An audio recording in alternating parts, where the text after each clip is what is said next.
All right, we will begin. Thank you guys so much for joining us tonight. I'm very excited to have Darrius Peace presenting tonight, one of our home hair care webinars. Tonight's subject is secrets to growing longer hair. And the reason I'm excited about Darrius Peace being our presenter tonight is because he has done so much for the Association of Natural Hair Care Professionals, helping to educate other professional stylists. He has the Hayah Beauty Style Network, which has stylists all over the country, where you can go to hayahbeauty.com and find other stylists that are trained in the Hayah Beauty Style methods.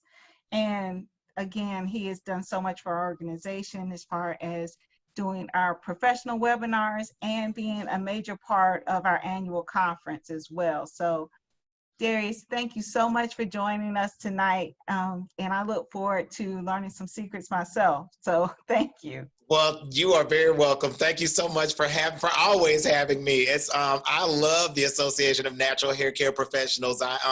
It's such a valuable resource, not just for the professional, but even for the layperson who's not a hairstylist or someone who is an authority in the hair care industry. So I'm glad to be on tonight so that we can talk about what a lot of people are always curious about. Everywhere I go, it does not matter. I could be at a wedding, I could be at a funeral, it doesn't matter. Somebody's gonna come to me asking me, family reunion, it doesn't matter. But the worst ones are the funeral cases where they'll be crying, oh my gosh, I can't believe baby gone, but then pull me over to the side. Before you leave, can you talk to me about my hair? And it's like, wait a minute, baby is dead and we talking about your hair. So, but you know, I know it doesn't matter where I am. That's the question that I always get, someone wanting to talk about their hair. And that question that they always have, or the biggest inquiry, is what can I do to have longer or fuller hair? And there's so many different factors that contribute to it, but I know that with all of my years of experience, all of my expertise, all of my experimenting with different hair conditions, with different hair textures, with different hair lengths, all of these years have really equipped me to be able to answer anybody who comes to me with that question. It doesn't matter what your condition is, I can answer what you need to do to have longer, fuller hair. And you know, there are factors that we all have to consider when we're thinking about, you know, each of our individual heads of hair. Because I always tell people our hair are our unique heads of hair are as different and unique and custom as our fingerprints.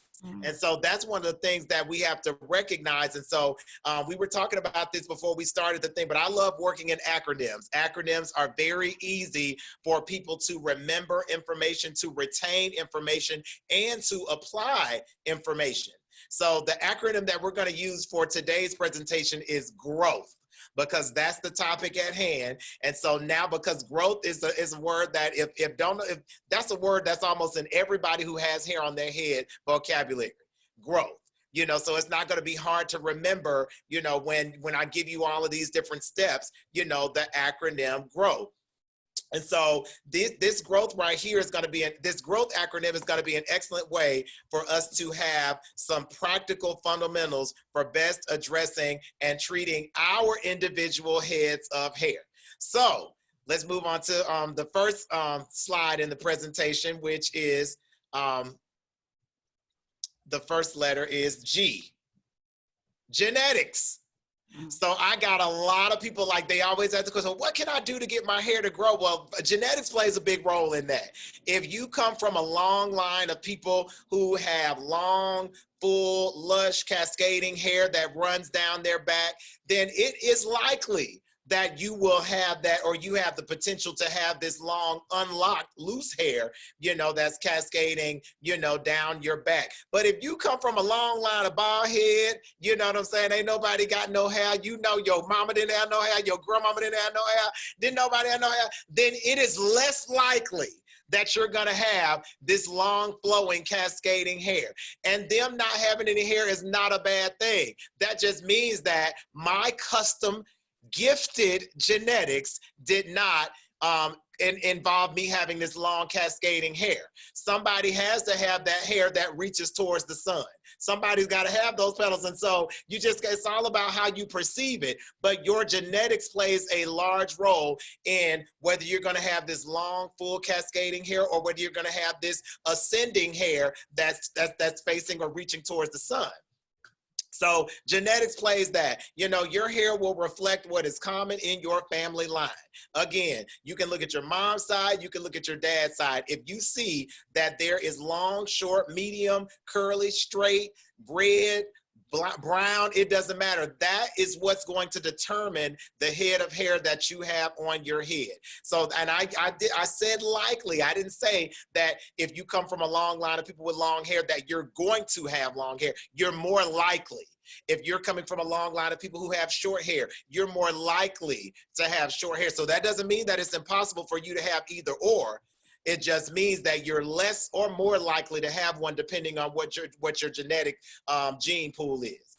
So that plays a big role in it. And I know that just in my experience, you know, I come across countless women and men, you know, who deal with a lot of anxiety because their hair is not long and flowy and straight like they see many other people's are. And so for me, I'm always like, well, you know, that's your gift. Notice the word that I said earlier, your gifted genetics. You know, once you understand that this is my gift, I don't have to be so anxious about not having or not being able to achieve what is not natural for me. You know, it's not uncommon for me to hear a lot of women and men say, I'm so unhappy with my hair. I wish my hair did what Elaine's hair does, or I wish my hair was curly like such and such's hair. And, you know, it's as a hair care professional, I'm always experiencing clients who want the results that aren't compatible with their genetic makeup, with their genetic texture. And the image of the quintessential wash and go, you know, has caused a lot of people to have these loose curls or want or desire these loose curls that may not be genetically compatible with their makeup. And so I always tell people wash and go curls, because a wash and go are not created equal.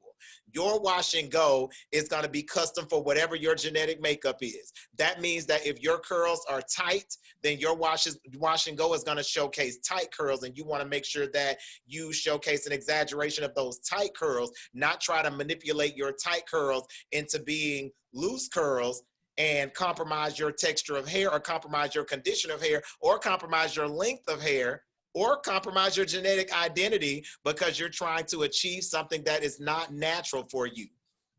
And so, I mean, we've done a lot of this, a lot of manipulating of our hair to make it do something that that it doesn't want to do. I know it all started out with the press and curl, you know, people burning their hair out, you know, smelling like bacon, running around here, you know, with pressed grease and all of that stuff. You know, that right there, that's an attempt to make your hair or defy your genetics. You know, I know that I went to it was with the Association of Natural Hair Care Professionals. We had a presentation in Indianapolis this past last year. And there was a scientist, Dr. Crystal Porter, there, and she used a term that just stuck with me. That term was denaturing. And she talked about how every time we do something that creates an altering of our natural texture, especially when it comes in the form of burning the hair, that means that we denatured it. We've taken it out of its natural element. And so I know a lot of people will denature their hair, trying to get it to do something that it doesn't naturally do. And they compromise their hair because they're not following what their natural genetic makeup is.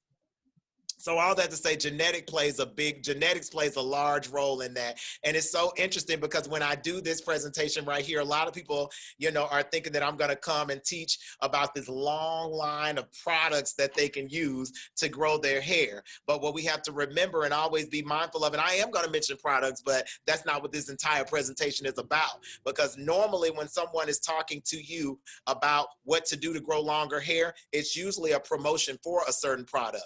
It's usually, well, this product right here is going to help you grow longer hair. And we have to always be mindful and aware of the fact that our hair grows from the inside out. And so because it's growing from the inside out, putting a topical solution on our hair is not really affecting what's going on the inside and really affecting our hair growth more than anything. Topical solutions are best for preserving hair, but as far as growing hair, it starts on the inside. So it's all genetics, y'all. That's one thing. So that's the first one. I'm going to move on to the next letter in our acronym, which is R for retention. Retention is very important when it comes to growing longer hair, y'all.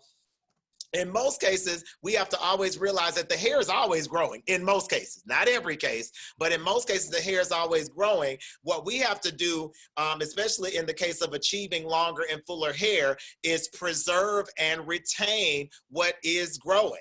So believe it or not, many of us will have greater success if we got our minds right about our hair. That's one of the biggest things. Like, our mindset is really compromising a lot of our hair growth and retention, because we're doing everything that we can to, again, defy our last bullet point, genetics.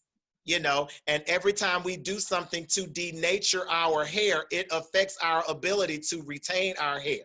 Key word, denature. That's a big word for us, y'all, but that's one that we've got to keep in mind. Denature scientifically references the breaking down or the burning of protein, you know, in order to change or alter something. Well, if anybody knows anything about hair, we know that these strands right here, this is protein. This is primarily protein that we're dealing with. And so every time we burn it, whether we do it in the form of a chemical burn or whether we do it in the form of a thermal burn, it is still creating a denaturing of our hair, which will compromise our ability to optimally retain our tresses.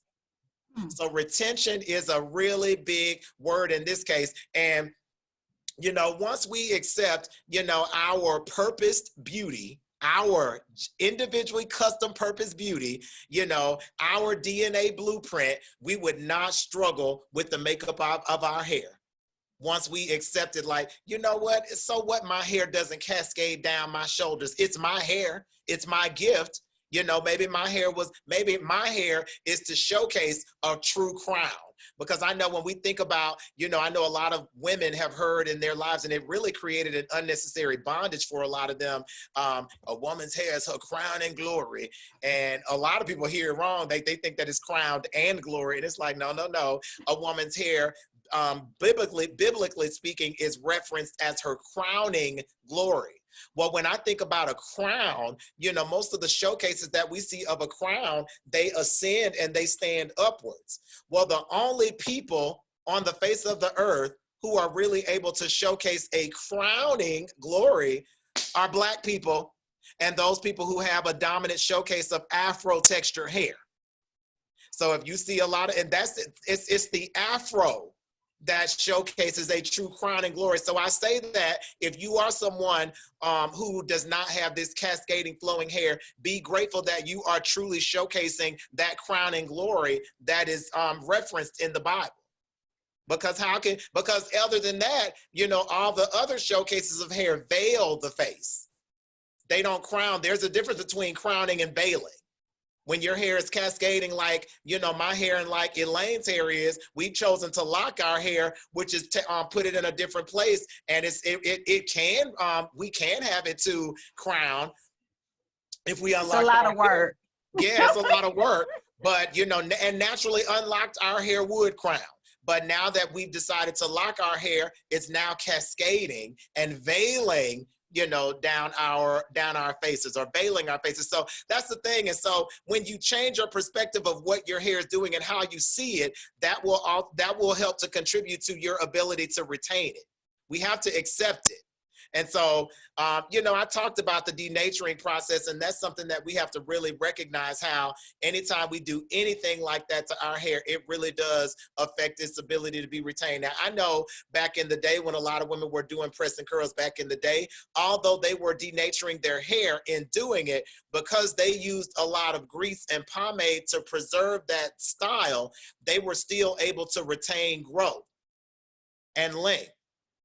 What's happened now is a lot of people who are getting silk outs and silk presses because they are not using a solution that is slick on the hair. Your hair is less likely to when you're combing through it to be retained, because now it's so dry and it's denatured. So that means that it's not, you can call it healthy all you want to. Once you start denaturing the hair, it is no longer healthy. And that's just science. These are facts. This is not my opinion. These are facts because it's been broken down. And a lot of people can say, well, I thought that I learned in cosmetology school, or the cosmetologist told me that hair is dead. Not Black folks' hair. Because anytime, let me tell you why I say Black folks' hair ain't dead. When you put water on our hair, it comes to life, especially when it's natural. It starts to ascend in ways nobody else's hair sponges up and soaks in that moisture like our hair does. So I don't know who did the research, but Black folks' hair ain't dead. That's just, these are facts. This is not my opinion. These are facts because it comes alive. Everything that it does, it moves when it comes in contact with water. That's life. You know what I'm saying? Okay. So we got to accept it for what it is. And I know a lot of people don't want to look at it that way. Ooh, this old nappy hair. No, this is some of the only hair that is alive. And so that's a gift. You have hair that has life. We have hair that has life. And that's not to offend anybody, because again, in the same way that I mentioned that, you know, that's your genetic makeup and you should be grateful for whatever your genetic makeup is, you should. It didn't make it bad. When I talked about the crowning hair is no better than the veiling hair. You know, it's just different. But one of the differences is with that crowning hair is that it does have life. You know, and we didn't say that it was dead. It was the white scientists that said that it was. So if anybody got any problems, you go and holler at them. So get us all in trouble. Yeah, but I mean, but these are facts. You know, these are the facts. This is not me coming from an opinion. This is all science, and science can back all of this up. And so, you know, and there are a lot of things that can affect, you know, retention with the hair beyond just the denaturing. A lot of times we can have issues going on with our scalp. And one of the intracultural things that Black people tend to do is self-diagnose our hair conditions. So you might be missing edges, missing your edges or missing areas around your head in the temporal area. And you'll say, well, that's just genetic because my mama hair was thin right there, or my daddy hair was thin right there, as opposed to going and getting a dermatological assessment done on your hair so that you can really see from a scientific and a medical standpoint what is going on with your hair. So self-diagnosis is one of the key reasons that a lot of people aren't able to retain their hair. Poor habits with your hair, always opting for style options that are pulling the hair and applying a lot of traction to the hair. Self-hate plays up your mindset and your perception about your hair. If you're always like, ooh, I can't stand my hair, ooh, or you're always doing something to change or alter the natural state of your hair, that will all affect the retention of it. And that's why many of us can't achieve the longer and fuller hair that we want to, because we got to get our minds right as it pertains to our hair. It doesn't mean that our hair is any better or any worse than anybody's hair. What it means is that our hair is different and we have to treat it as such. And nobody's done a lot of research on Afro texture hair for real, to even know the kind of energy that it truly emits in the earth. I mean, I'm just sitting up here thinking, like I said, you know, when you apply water to Afro hair, it sponges up in a way that no one else's hair does. There is no way that you can call that dead hair. I am sorry, because it moves. And anything that's dead is less likely to move. So these are it's just something to think about and something to consider. So that's retention, which is going to move us on to the next one. I know it sounds like I'm going on rants, y'all, but I'm not, because in order for us to really achieve the longer and fuller hair that we want to, we've got to really shift our perspective and change our minds as it pertains to how we perceive our hair and how we perceive ourselves. And once you start to perceive and recognize and acknowledge and declare that your hair is a gift, that's when you'll start to have that optimal experience that you want, regardless of what state or condition that your hair is in. You'll start to have that optimal experience because you've accepted, this is my hair. And the only way that I'm going to achieve this fullness and this length that I want is by accepting it for what it is. Because one of the beautiful things about Afro hair is that those tight coils, even if you're starting to lose hair at the top, you're starting to thin or something like that, those tight coils will really conceal that area of concern that you may have. So we really have a natural gift of fullness, whether it's considered thin or thick. We all have a fuller head of hair. And the longer we let it grow, the more we retain our hair, you know, we're able to style it in such a way that it will give us that image of fullness that we want. So it's all about perspective, y'all. It's all about the mindset. And, you know, improper uses of relaxer have caused a lot of people to not retain their hair. Improper uses of styling glue. Like, I'm not a fan of quick weaves, and I don't care what stylists are out there. Hear me. I don't like it. Why? Because glue was not created for hair. Glue is for paper. You know, and in the same way that you put that glue on two pieces of paper, you try to split it apart, what's going to happen? It's going to break. So please use common sense. If you're going to put some glue on your hair and you try to take it out, something's going to come off with it because it's glue. It's an adhesive. And it's supposed to be a semi-permanent adhesive at that. So that means that something's coming off with it. Just something to think about as far as retention is concerned, because we're here because we all want to know the secrets to growing longer, fuller hair. Well, I'm telling you the secrets right now. It starts inside the mind. And then once we understand and get that together, then we can start implementing practical solutions for best retention for our hair. Which moves us on to the next letter in our acronym, which is O, options. Okay, well, Mr. Peace, you just told me that, well, my genetics may not call for me having this long hair, or if I'm not doing this to retain my hair, I got to do this or that. What are my options? That's what O is, options. What can I do?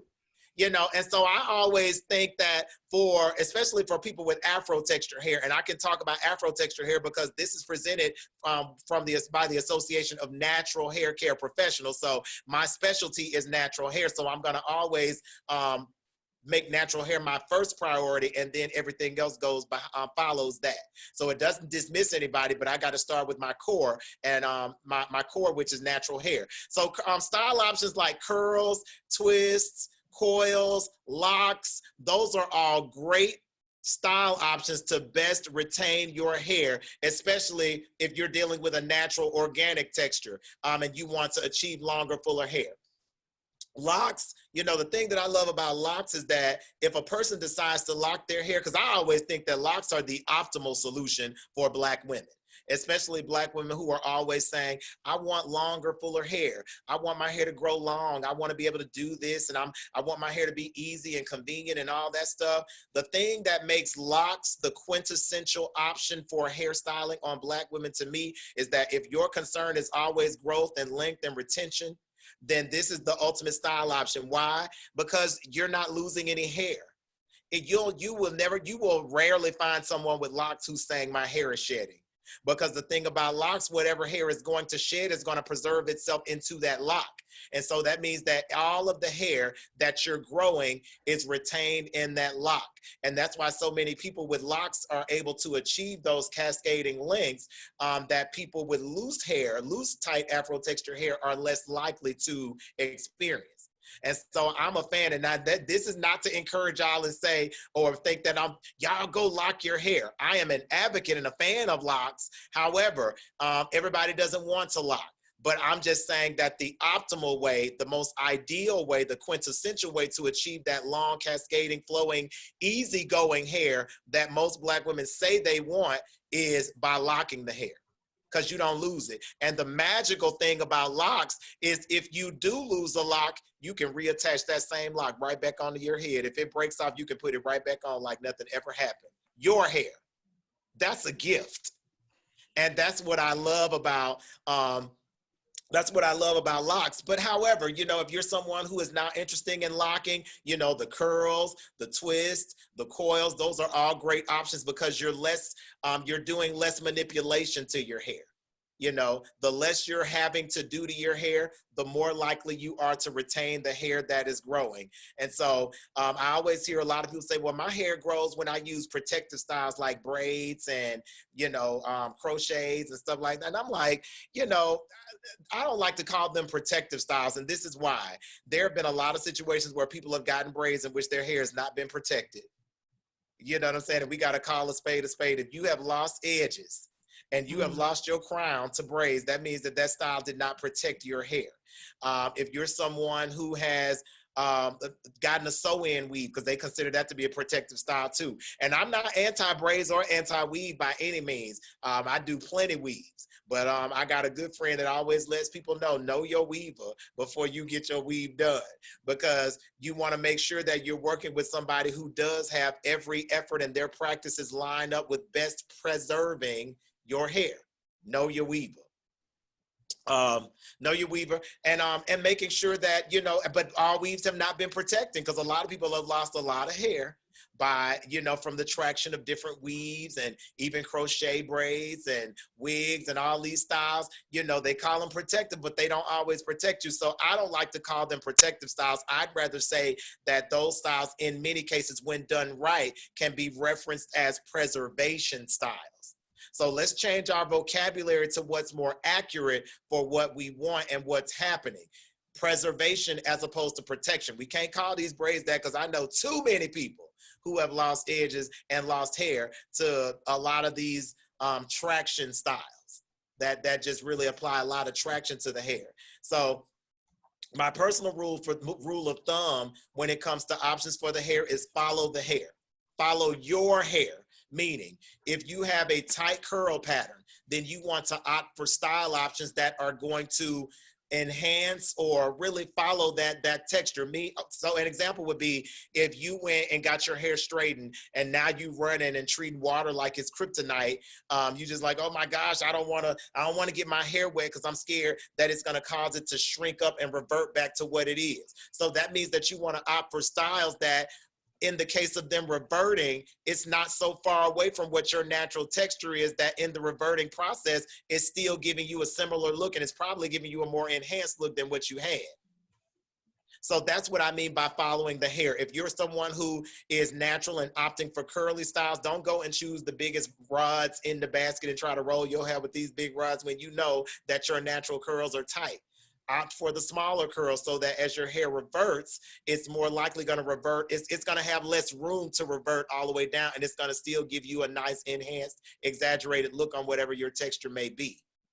You know, so that's the thing. Follow what your hair does. If you see that your hair is thinning and it's going back, you know, then you want to opt for some styles that aren't really going against that going back. You know, you don't want to get braid styles that are doing that. You want to go with styles that are going to follow whatever that pattern is. So if that means that you need to push it over to the side or tilt it over to this side, you need to do something, but follow whatever your hair is doing. Don't do things that are going to resist what it is naturally doing. Does that make sense?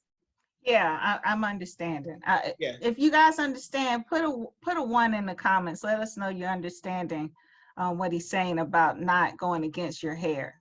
And if you want to right now, I know we normally save the Q&A for the end, but if you want to stop right now and take a break since we're in the middle of it, do you want to stop and take some questions about what people may have right now, or do you want to save all that for the end? No, if anyone has any questions, please feel free to put them in the chat, or if you're on Zoom, you can raise your hand and we'll take your question live. Yeah, we have a couple of minutes. And while people are thinking about their questions, you mentioned something, you just mentioned something about preserving versus protective, because you're saying that the styles aren't really protective. So when you say preserving, is that what do you mean by preserving? So preserving your hair means that you're opting for style options that aren't going to apply a lot of traction and compromise the overall health of your hair. So anytime you're applying a lot of traction to the hair, like that's one of those things that is it really harms the hair. I mean, it really does. Traction does that. You're just opting for styles that really require low manipulation. Like they're really allowing you to preserve your hair. That means that you're less likely to lose any hair because of that style. Okay. So that goes back to what you were saying about going with the way your hair, following your hair. You're following your hair. Yeah, so when you follow the natural pattern of your hair or the natural texture of your hair, then you're less likely to experience a lack of preservation. You're more likely to retain. Yeah, that makes sense. No, that's what I was wondering what you meant by preserving the hair, because a lot of ways that people do protective styles don't preserve the hair, but you're saying you need to be thinking preservation. When you're thinking preservation, that's when you'll have a better experience with retaining your hair. when you're even thinking that. And that's why I said curl. Like if you're a person of if you're a black person or someone who has naturally Afro texture hair, opting for style options like curls are going to help you best preserve your hair because you're not having to denature it. You're not having to take it out of its natural form or element. If you're opting for twists are really great, especially when you're doing twists on your own hair. Because that way, a lot of times the synthetic fibers that people use to braid the hair, when you add moisture to them, the synthetic fibers will normally take and lock in all that moisture and leaving the regular strands, your strands, with nothing. Okay. So, you know, twisting your own hair will allow you to best retain the moisture that your scalp produces and that you may externally apply. That same goes for coils, and that same goes for locks. You know, locks are the ultimate preservation style because, you know, the only way people start losing hair is if naturally they are thinning, you know, and that can happen from medication, and that can happen from genetics. That can happen from, traction. You know, there are a lot of, reasons, but people with locks are less likely to experience that. Okay, and we have a question from Facebook too. It Okay. says, I'm natural, don't put a lot of stress on my edges, but need more thickness there. What would you advise? So I would advise going and get a dermatologist to look at it first, because a lot of times we talked about that self-diagnosis. And so although the edges are thin, let a dermatologist look at it to see what the issue is, because if you're dealing with some scarring that's, under, the follicle, then a lot of times that area may be closed. So I would really suggest doing style options that don't put a lot of stress in that area and keeping that area as hydrated as possible with water. And if you want to lock that water moisture in, you can use a little grease or something like that. And I know a lot of people are like, what you mean grease? Yes, I said grease, because back in the day when most Black women had a lot of full, thick, healthy hair, they weren't using no olive oil, they weren't using no coconut oil, they weren't using no creams or no butters or no custards or no bread pudding or no mayonnaise. They weren't using those things. They weren't using they weren't using that. They didn't use spaghetti sauce. They used grease. That's why Madam C.J. Walker was such a savvy woman, because she used grease to treat Black women's hair. And that's when Black women started to really achieve results with their hair preservation and retention. So when I say grease, I'm intentionally saying grease. But go to the dermatologist first. Don't go buy no big crown and think, "Ooh, I put a lot of grease on my ears, it's gonna grow back." That's not what I'm saying. Dermatologist first, but and then allow them to assess the area, and then keeping the hair hydrated with water and allowing the grease to lock in that water moisture. So I didn't get stuck on grease. I said grease is to lock in the water. Got it. And I hope that answers your question, and I hope that it's also perceived as valuable information too. Do we have any other questions? Yeah, and I just want to add, or not add, I just want to ask what area you're in, because we do have dermatologists in our network that specialize in hair, because a lot of dermatologists don't deal with hair, and a lot of them definitely don't deal with Afro textured hair or scalp or anything in that area. So let me know what area you're in so that we can point you in the right direction for a dermatologist. That's so good. That's why I love the Association of Natural Hair Care Professionals, because when nobody else gonna tell you where to find no dermatologist, they were gonna let you struggle in these streets, and that's not what we doing. So that's not what we do. All right, that's it for now. We'll go on to W. So the next one, when we were talking, because I noticed I said when I talked about that grease, I said water. Water is essential for life as we know it. Water is the only, it's our hair is included in that life that I'm talking about. Water, water, water.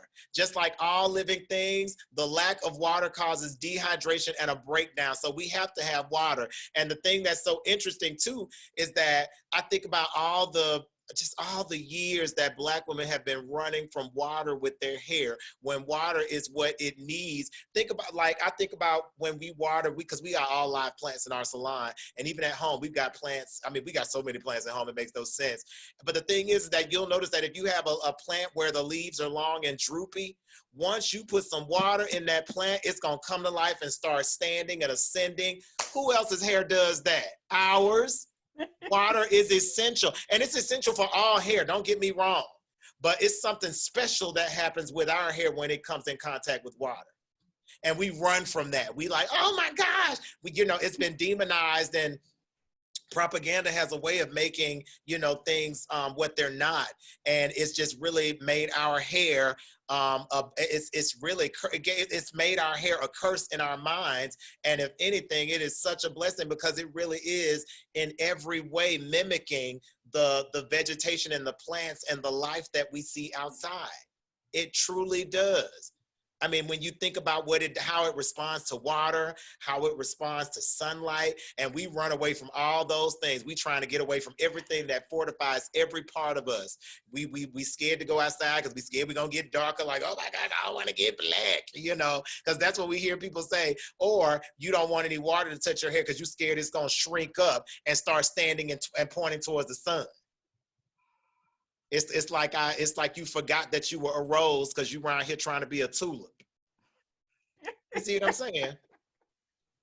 Be a rose, it's okay. So, but the lack of water, it definitely creates a dehydration and a breakdown with the hair. And even when you go to the dermatologist, the dermatologist is always going to have water as the core of any solution that they give you. If they prescribe a shampoo for you to use, it's got to be used with water. If they prescribe a salve or a serum or some type of solution, it's got to be accompanied with water. So water is the ultimate solution. That's even, first recommended by the medical practitioners with hair, the dermatologists, those who specialize in it. But even with skincare, everything starts with water. And so I've had so many people reference products, like mainly good for growing longer, fuller hair. But the only product that will work for growing longer, fuller hair is water. Everything else can be used to help retain the hair. But the most quintessential solution for growing hair, the best product that we all have access to, unless you're in the middle of the desert, is water. And even then, you better find you a cactus or something and try to cut that thing open and access some water out of that, find a succulent or something, because that's the most essential product for our hair. Oils are not moisture. I know a lot of us think that, oh yeah, well, I moisturize my hair every day with this oil. That's not moisture, that's oil. Water is moisture. If we're dehydrated, like right now, you notice that I keep drinking this water. I can't sit here and drink no oil and think that that's gonna soothe my throat or hydrate my body. Go drink you some olive oil you want to and see what happens. Like it's just not gonna do it. It's not the ultimate product for hair. It's not quintessential, but it works with water. They collaborate. Water first, then you can use your oil or your butter or your cream or whatever with water. Your pomades, whatever, everything works with water. And I just want us to really change the way we perceive water, because the water is what keeps our hair elastic. Elastic refers to your hair's ability to be able to be stretched and bounce back into place. And once your hair loses its ability to do that, that means that your hair is no longer healthy if your hair is naturally curly or coily like that. Once your hair loses its ability to be stretched and bounce back, boom, that means that it's lost all of its melanin. It's been denatured. It's all of everything that's in it that fortifies it to have that elasticity, it's gone. And the thing that really showcases and really strengthens and nourishes that elasticity is water. Water does that. Everything else is used to lock in that water moisture, but you really don't need it, but it's water that does that. Key word that I've been using all day is that denature, because that's a good term. Because it just really means to take away the natural structure of your hair, the natural makeup of your hair, the natural filling of your hair and feeling. So oxygen, we know that H2O, our hair is, water is majority, it's oxygen. And so when we lack oxygen in our hair, and we all need oxygen to live, y'all. That's one of the things that when we don't give our hair water, that means that we're not giving it that basic element for life. we're not giving it. Every time we run from it, like, I don't want to put no water on my head, meaning I don't want to put no life on my head. I don't want to give my hair what it needs to truly be healthy. I don't want to do that. No, that's going to mess up my style. You know, instead of opting for a style that gives me the option to be able to give my hair and my scalp what it needs, which is water. And again, those style options, because I know a lot of people go to the dermatologist and they like, dermatologist, Dr. Such and said, what you mean I got to wash my hair every day? How am I going to style it? Opt for a style that allows you to be able to do that. If the dermatologist told a non-Black person to wash their hair every day, you think they're going to resist and be like, I got to miss it? No, they're going to go and they're going to wash their hair every day because they're not doing anything to denature theirs. However, on the rich melanin side of the spectrum, we over here running, you know what I'm saying, not wanting to put the water on our head, and not realizing or acknowledging or even having the consciousness to know that this is fortifying every part of us. Not when we put water on our hair, when we put it on our scalp, it's hydrating every part of us. Those follicles are taking in that moisture just like the soil would and nourishing every part of us. So those are things that we just want to consider, you know, and a lot of the scalp conditions that a lot of people experience are really because they lack oxygen. It's that lack of oxygen, wondering like, my scalp's so dry. Like I have people ask me all the time, Peace, okay, I've had this style in my hair for 3 weeks. Why is my hair and scalp so dry? Wait a minute. Now, if you went and didn't drink any water for 3 weeks, what do you think would happen? So the same thing happens with your hair and your scalp. You better give your hair and scalp some water. You sit up there wondering why you can't achieve the longer, fuller hair you want to, because you ain't giving your hair no water. Give your hair some water. We got a question on that. Yes. This young lady says, I just purchased a hair steamer to help add moisture. How often should I steam my hair and for how long? So that's cool that you bought a steamer, but I'm not a fan of the steamer. And this is why it's not necessary. You know, you can do a steamer, but that's just like me drinking this bottle, this right here, hydrating my body with this one bottle of water. And I'm just like, okay, I'm good. You know, I think that if you're going to work with well, anyway, if you're going to do it, then you should do it every day if you went and bought a steamer, because doing it one time is not going to make that big of a difference with anything. One time that steam treatment is ideal for that moment and that style. But once it's over, you know? So it's just like if you hydrate your body with water, and that's why I say it's a lot of stuff that's being sold out here by marketing companies, making you think that it's gonna do something for your hair that it's really not. And even the professional community, a lot of hairstylists, we sit up there telling people, oh yeah, this steamer is gonna make your hair this and make your hair do this. If you allow your hair to do what it does and give your hair what is ideal for your specific texture, length, condition, then you won't have to invest in any of those. Because think about it, back in the day, your mama and grandmama didn't have a steamer and they had full healthy hair. Her mama and grandmama didn't have a steamer and they had full, thick, healthy hair. And so now we keep buying into all this stuff thinking that that's what's gonna give us the hair care that we need. Now, if you wanna go and get a deep, intense conditioning treatment when you're at the salon and you like the steamer because it offers a therapeutic feeling, then yes, that is good. But as far as like hair care and health, I ain't ever used a steamer in my life.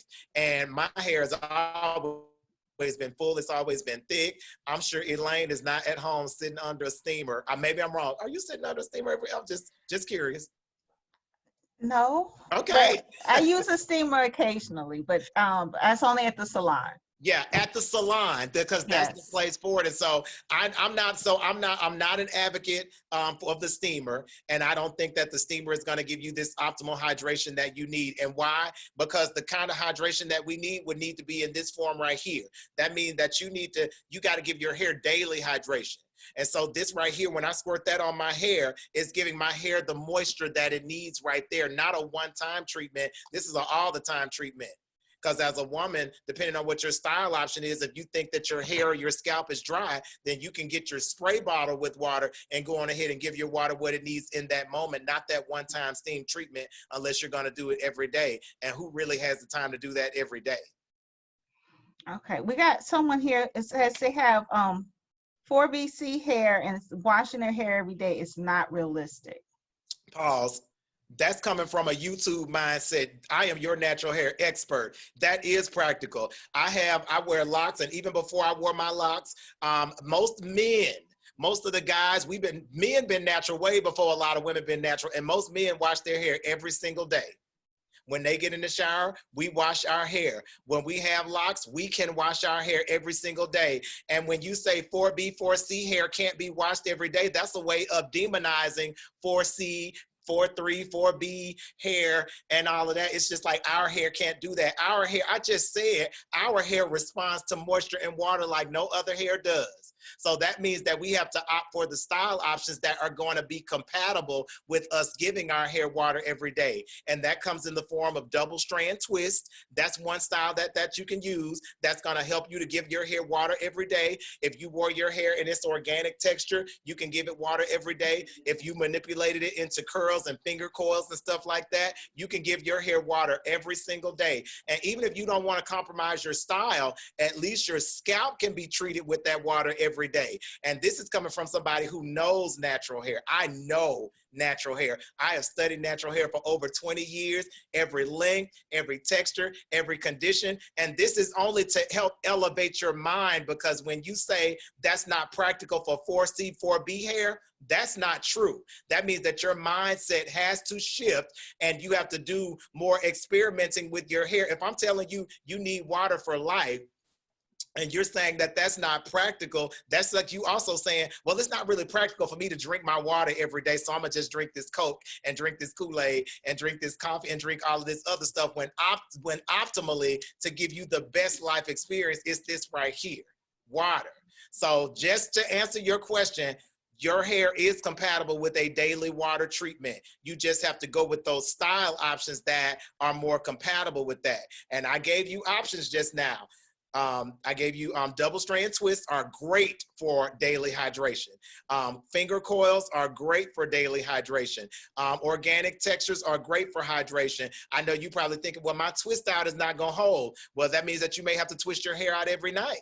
You know, that means that you may have to retwist it and give it that water and undo it the next day. But it is ideal. It's just all about finding those style options that allow you to do that. And the same applies with locks. You know, you can always opt to do that, because I always listen to women and men who, well, most women, because I don't really hear men say anything about alphanumeric categorizing with hair. But when you have a tighter texture of hair, if you want an optimal experience, then you may want to consider locking your hair, because everything that you want with your hair, you want it to grow long, you want it to be full, you want it to be thick, you want style versatility, you want to be able to swim, you want to be able to exercise, you want to be able to wear it up, wear it down. All of that is encompassed in locks. So that's another style option to consider, especially if you're someone who has 4B, 4C hair.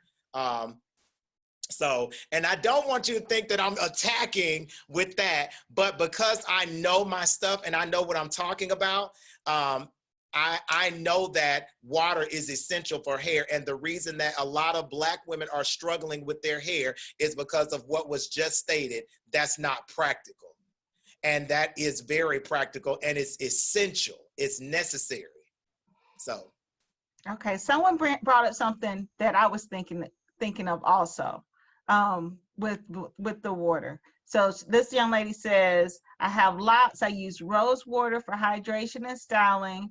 What are your thoughts on rose water or distilled water? Because not all water is the same. And I was thinking about, you know, not everybody's, you know, county water is good because of contaminants, not because water's not good, but because of contaminants in the water. So when I'm referencing water, I'm always referencing good water. So you want to make sure that you're using the water that you would drink is the water that you want to use on your hair. That's the one that I'm talking about. That's optimal. That's ideal. Now, rose water is good, but if you're not going to drink that rose water, it's not as ideal as your purified, your distilled, your alkaline water. That's what I'm referencing good water. But rose water is fine. I don't want you to think that it's not. But rose water is perfectly fine. Okay. And there's lots of feedback on what you what you just said. Yeah, that's good. So one was, you know, a water treatment and washing every day are different. Yes. And then so one person said they weren't, it wasn't realistic for them to wash every day. And then another comment was lots are just not for them. They don't like the way they feel. And I know a lot of people have an idea of what lots feel like, and they're no two sets of lots that feel the same. But that's Yeah, just from they my don't. personal experience. Well, and that's the truth, what you just said, because, you know, one of the things that I mentioned at the beginning was that our strands of hair are as unique as our fingerprints. All locks have that same uniqueness. And there are locks that can come in the form of larger locks. You can have smaller locks. You can have long locks, short locks. You know, all locks don't feel the same. And if you think that locks aren't for you, that's fine. That's why I put those other options out there. That's why I said your curls, your twists, your coils, all of those are style options that you can wear. But if you want an optimal experience with growing longer, fuller hair, because what I'm saying, because the topic at hand is how to grow longer, fuller hair and best retain that longer, fuller hair, water is an optimal solution. Now, I didn't say wash your hair every single day. Now, if the dermatologist is saying that that's what you need to do, if you want to experience the results that they're saying that you're going to experience, then you want to follow whatever they're saying. If you don't do that, then they can't guarantee those results. They can only guarantee based on their prescription. If you decide I'm going to do my own thing and wash it once a week, but then go back to the dermatologist a month later saying it didn't work, well, you don't know because you didn't give it a chance. In the same way that everybody went natural and hit YouTube and got on there and looked for every style option that they can do on their own, that same option is available for those people who want to find styles that will allow them to wash their hair or hydrate their hair on a daily basis. Because when I say hydrate, I'm not saying wash your hair every day. I mean, if you need to spray some water on your scalp and hydrate it, because that's one of the reasons that a lot of people experience scalp issues and scalp concerns, because, you know, if you see that your scalp is dry, the solution is not grease or oil. The solution is water. That is the solution for anything that is dry, water. And you can use those other salves and product solutions to lock the water moisture in. But water is essential for life. And if you don't want to wear locks, that's perfectly fine. My household, let me see, everybody in my household is not locked.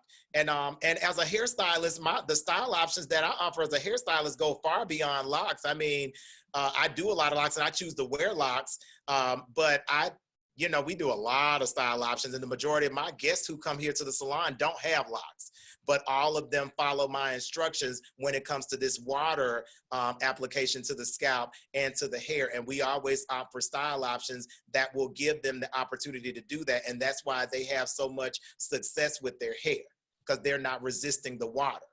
And when you think about it historically, because a lot of the resistance that I'm hearing with people is just that history of Black women running away from water. I know because everybody has the same excuse, like that's not practical because you keep thinking about the vanity of things.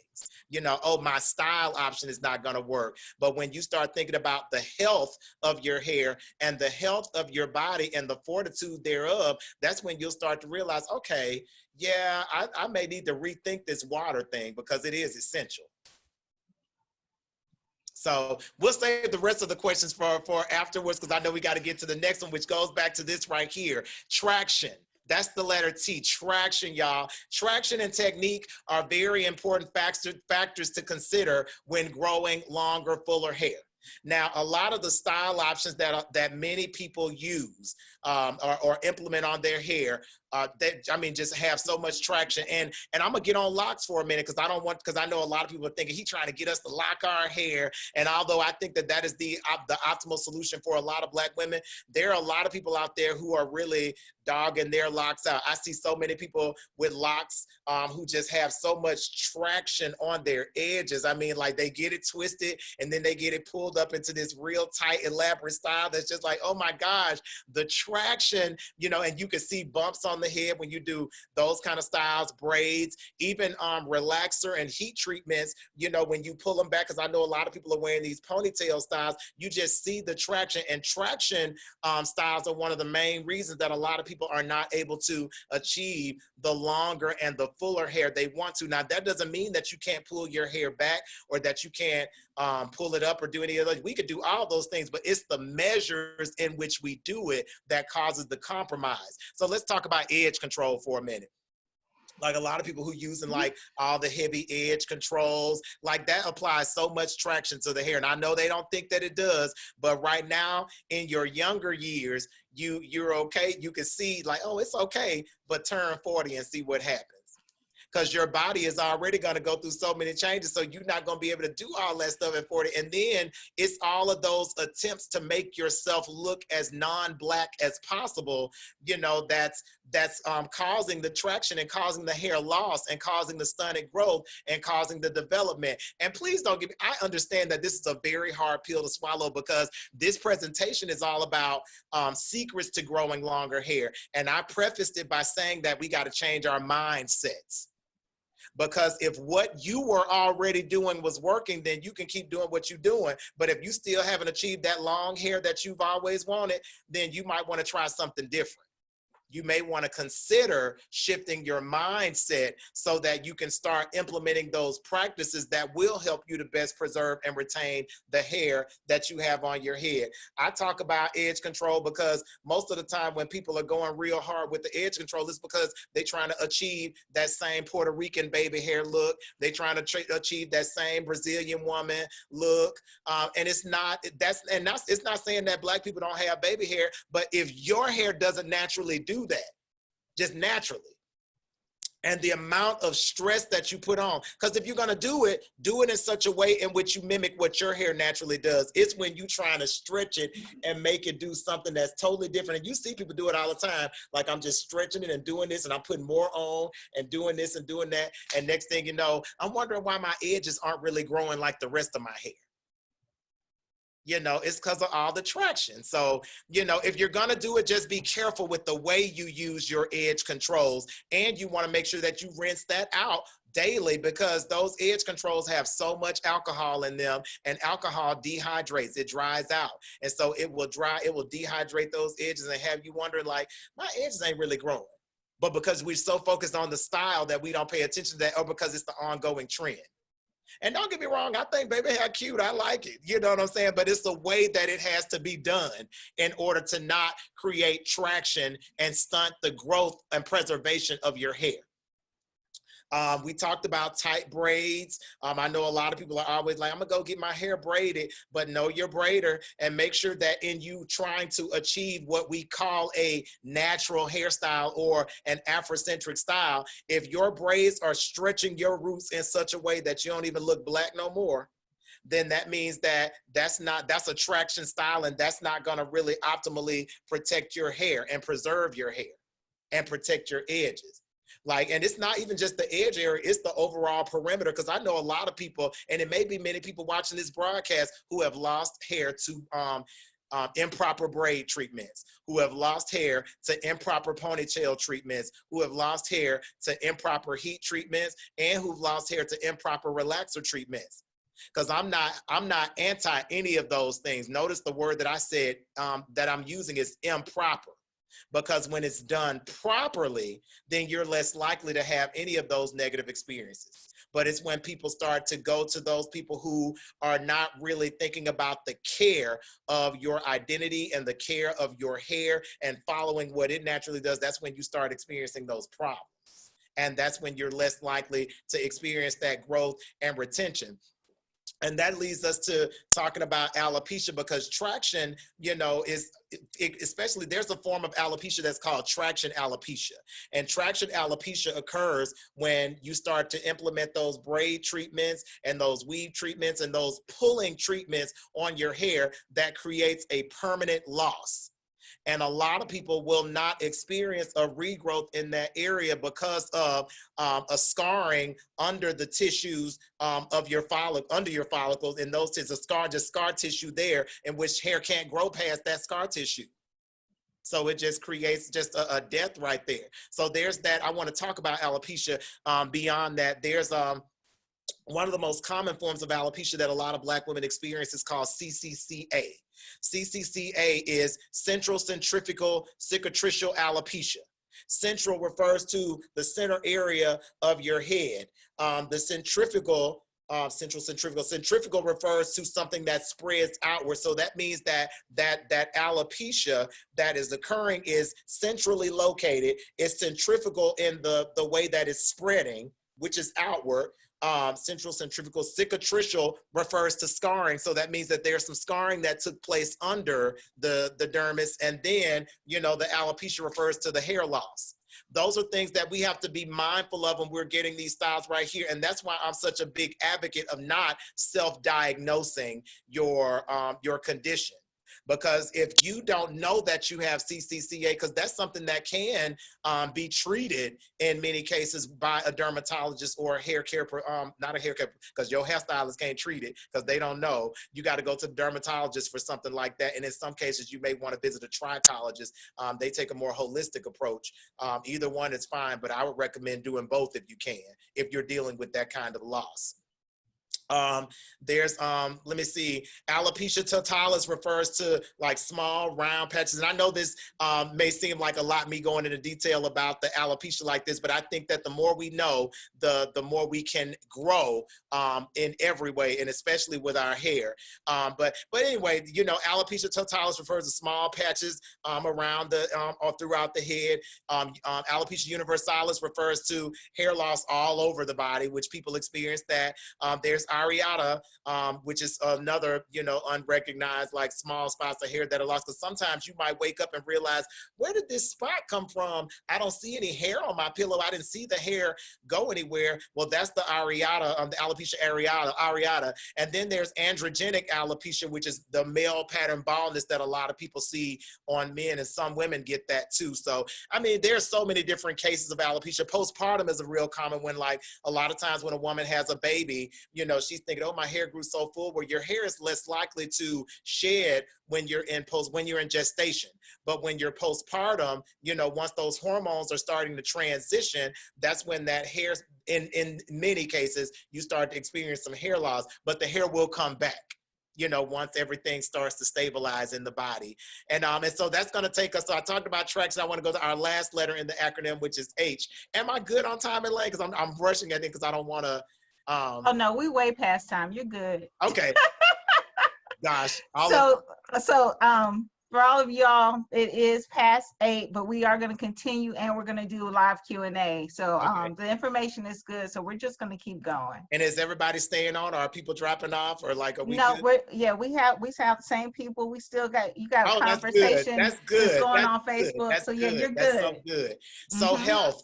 So health is the last letter in the acronym. A healthy body, you know, plays a major role in hair. I always tell people, when the blood is flowing, the hair is typically going to be growing. You know, so as long as we got that blood flow, we're going to watch that hair grow. And so that's what I love about making sure that we're healthy, making sure that we're consuming good foods, making sure that we're drinking plenty of water, making sure that we're applying water to our scalp. You know, if anything, to our scalp. It should be on the hair and scalp, but if anything, making sure that you're getting that water to your scalp, making sure that we mentally perceive our hair as something good. You know, good mental health, and the way we see ourselves, having an acceptance, having a love, and having a true embrace for who we are. That's a healthy mind and a healthy esteem. That plays a major role in our hair growth and preservation and retention. That's how we get longer, fuller hair. I'm loving when you're able to say, I love the hair that I've been gifted. I really love my hair. So because when you love something, you are less likely to do anything to hurt, harm, endanger, take it out of its element when you really love it. And I know a lot of you say, well, I just love my hair. Like, do you really love it though? Are you really practicing love for your hair? For real? So, and as far as going back to the steamer, somebody mentioned the steamer, big ups to the woman who said she went and got her a steamer, because that means that you ain't got no problem with hydrating. But what I want to add to the steamer thing is not me demonizing the steamer. That still is just a one-time treatment with your hair. So that's not going to make up for all the other days in which your scalp is not getting the hydration that it needs. So that, especially for those people who aren't drinking a lot of water. You know, because the thing about the scalp is that the scalp produce, well, our bodies produce what's called sebum. You know, that's the body's way of giving all of the moisture and hydration that is needed, especially to the scalp. But when we aren't drinking enough of this right here, you know, that's when we have to supplement. Or if you've got a whole lot of thick hair, you have to supplement where you may not be producing, because sebum produces optimally when you got a good, healthy flow of blood, you know, going in the body. But when you ain't healthy, then you got to supplement. That's why we have to, in many cases, go with, you know, the water and do the oil and everything, because water and oil ain't doing nothing but mimicking sebum. That's what the sebum naturally does.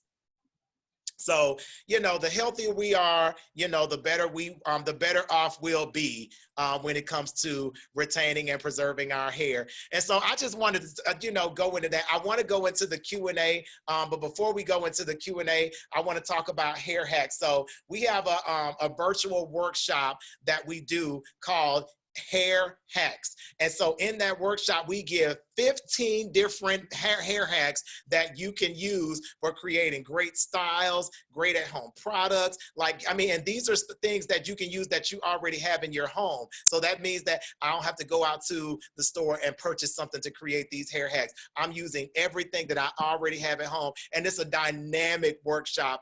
We did it, I used to do it all the time, like a decade ago, but I just did it for the first time in like a decade a few weeks ago, and it went over so well. Like, so many women, I mean, loved it. I was like, my gosh, I had no idea that I could use all these different tools that I already have at home in my cabinets, you know, to create these different style options on my hair. So these are 15 different hair hacks. So we're gonna send an email out to everybody. Elaine is gonna send an email out to everybody with a link to be able to participate in the virtual workshop for the 15 hair hacks. And I know I've been talking a lot of, just talking a lot about this hair, but I know my stuff, y'all. And that doesn't mean that you don't know anything, because you know. But the difference between many of you and me is that I've dealt with thousands of women over a 20-year period with various lengths, various textures, and various conditions with their hair. That gives me a different kind of expertise.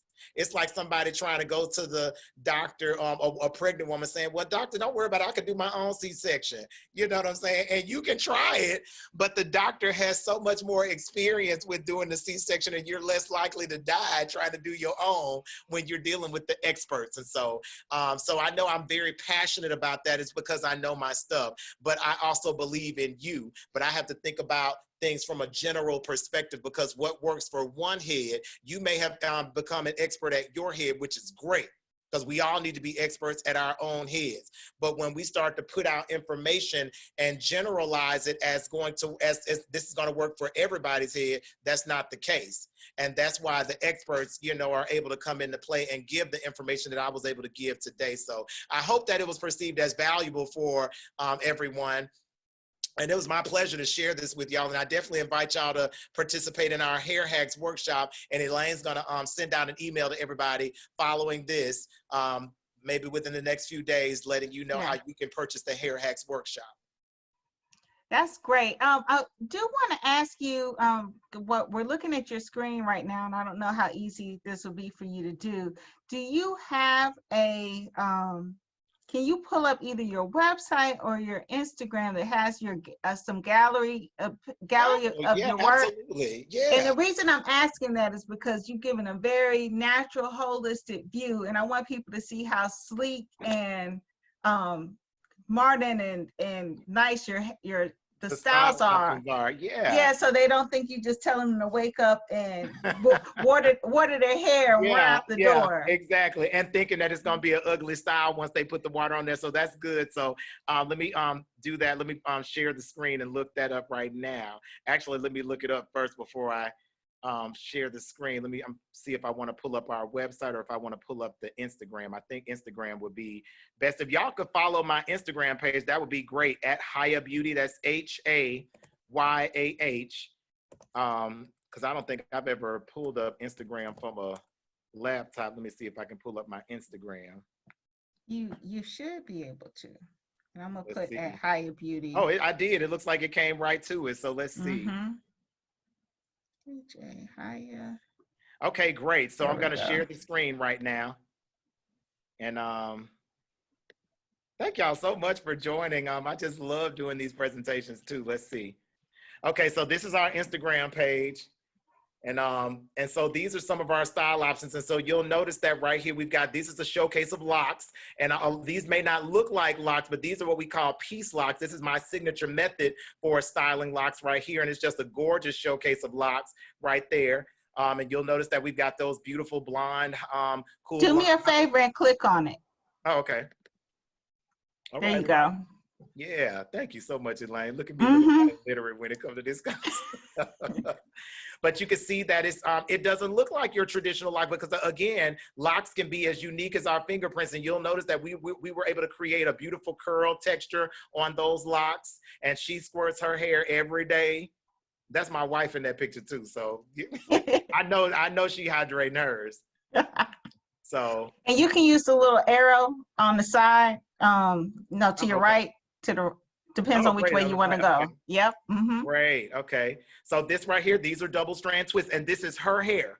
These are no extensions added in here at all. And this is another person who hydrates her hair on a day-to-day basis. And this style option will last for, oh my gosh, like anywhere between 4 to 5 weeks. And when she takes those twists loose, it creates the most beautiful twist out. You know, it's just gorgeous. And so I'm glad that you asked me to do this, because it does showcase that we're able to showcase modern hairstyles with this natural approach. Like right here, this woman right here has locks, and we were able to create this beautiful pin curl style on her locks. Just a gorgeous showcase, and they look shiny and hydrated. Just a showcase of modern hair. Look at these beautiful styles right here. You know, and these women are able to showcase, they're able to put water and hydration on their hair. So I'm not coming from a place of not, I know, if I don't know anything, y'all, I know some natural Afro texture hair. I know it, because this is what I've been doing. I live it, I love it. Look at this, these are some coils on her hair, and she's able to hydrate her hair every day. She don't miss a beat. And she hydrates her scalp. And when I'm talking about her hair and her scalp, but more importantly, her scalp. Okay. Yeah. And so this right here, another showcase of those coils that she's able to showcase hydration with. Same with this brother right here. I know he washing his hair every day. Another beautiful showcase of a pin curl style on locks. And so I'm just showcasing these because, you know, this is what modern natural hair looks like. I don't know how to get, oh, there we go. Okay, I couldn't figure out how to get, you know, off of that. But just all these different style options in which these men and women are able to add that type of hydration treatment to their scalp on a daily basis. Yeah, I want, ooh, I got a double. So yeah, it was just important for me to show you that, or for you to show that, because I didn't want people to think, because people who know me, who follow me, know that I don't do much. But I wanted them to see that what you're talking about are really styles that look good, that are classy, that are, you know, high level. You're not saying just, you know, spray some water on your hair and run out the door. But speaking of, we do have some questions, questions and comments.